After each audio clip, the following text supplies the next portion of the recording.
Okay, lower level, all the way stage right, right at the back. Hi. First of all, I have a comment. I love Bukowski. I think he's one of the great wounded romantic writers of the 20th century.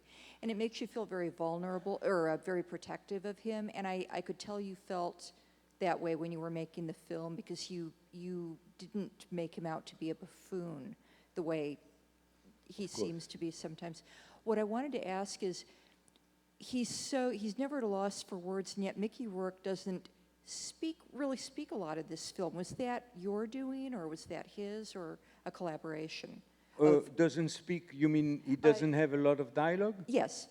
Well, you know, I mean, I think that sometimes he had half a page, and you know, Bukowski would not take over. You know, when I filmed him, for example, the monologue that he would have would never last more than 5 minutes. So, of course, that's more than half a page, but he would always say something and then turn to anybody who was there and say, and you, what you think, and encourage the people around him to take their turn at talking. You know, like in jazz, you have a musician in one place and then ask the other to take over. So he was like that. But of course, he was more brilliant than anybody in the room. And there was another very strange story, a strange side to him that I never saw anywhere else, because I had many brilliant friends that were drunks, but the more they drank, the more they became stupid. And actually, with Bukowski, there was a strange phenomenon where he was getting deeper and deeper and more brilliant the more he was drunk. It was really something quite astonishing. He would change tone and became more deep. So it was strange. And that was something mysterious, because that is unusual. Usually people are wrecked by that, you know? I mean, a lot of writers drank. A lot of great writers drank. Yeah. Faulkner drank. You know, a lot of them drank. Hemingway obviously drank. But they would be ruined by it. And he lived a long life. He had a photo of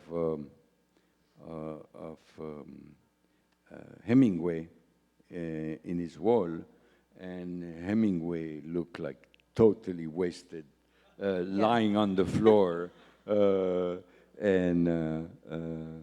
So I never saw him like Hemingway was in that photo.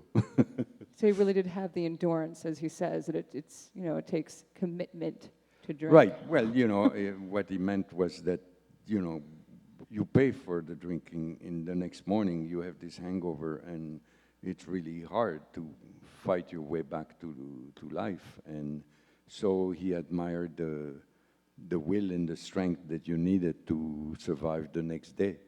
And he kept saying that the other drugs were dangerous and bad because you didn't have to pay for it by the hangover in the next morning. That was his theory.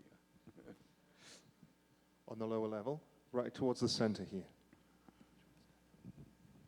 I have to ask if the W.C. Fields imitation by Henry was an affectation of Mick O'Rourke, or was it actually part of the script as written by Bukowski? No, actually, maybe all the drunks end up talking the same way. But no, that actually is an imitation of Bukowski himself. It is just finding the rhythm.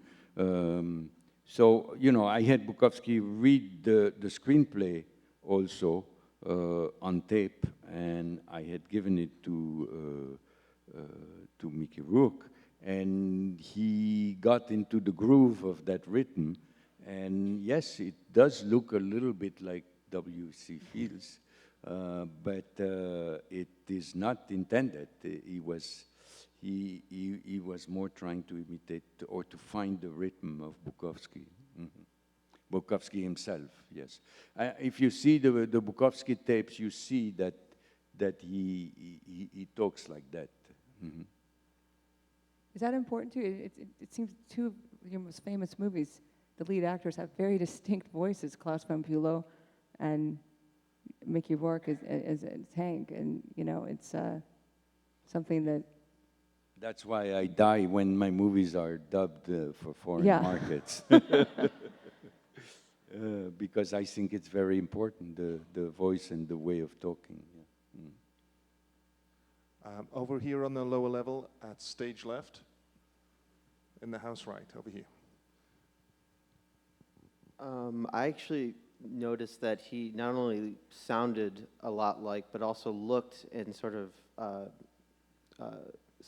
had the similar posture as Marlon Brando. And I guess I was wondering if you noticed that, and did Mickey come up with that, or was Well, that's, that's something that you came up with? that's a whole generational thing. You can't escape Marlon Brando and the revolution that he brought to acting, and obviously Mickey was doing some type of method acting and some type of training that was part of that tradition. So. Well, and there's also his body language in the part. He juts his jaw out, and when you jut your jaw out, it automatically turns you into Brando. Yeah. I remember also the ideas that he came up with that Bukowski liked very much, that he said, I would never do this, but this is a great invention. To, for example, jump on the bed when he was putting the money, he would just jump. Or jump on the seat with his shoes. He would find things like that were really great. I wanted to ask you about one specific moment in the movie where Faye Dunaway makes fun of Mickey Rourke's body language, very specifically. Right. And I wonder, which makes me wonder about the sort of progression of that. I mean, is the description of his movements in the script, which then Mickey Rourke interprets, and then Faye Dunaway is just working off of the script, or is that something that was developed? Yeah, no, this is a thing that we managed to develop without rehearsing, but, like between the take, where she came up with the idea of that she would start to communicate with him and start to have a complicity with him, and then that he would get it. And so you see the exchange. You see that in every shot is like an emotional ping pong between them, where they are not saying it, but they're back together, basically. Just a minute ago they were screaming at each other, but in every shot you see one is receiving from the other and giving to the other. And that's a beautiful thing, because it's all unspoken.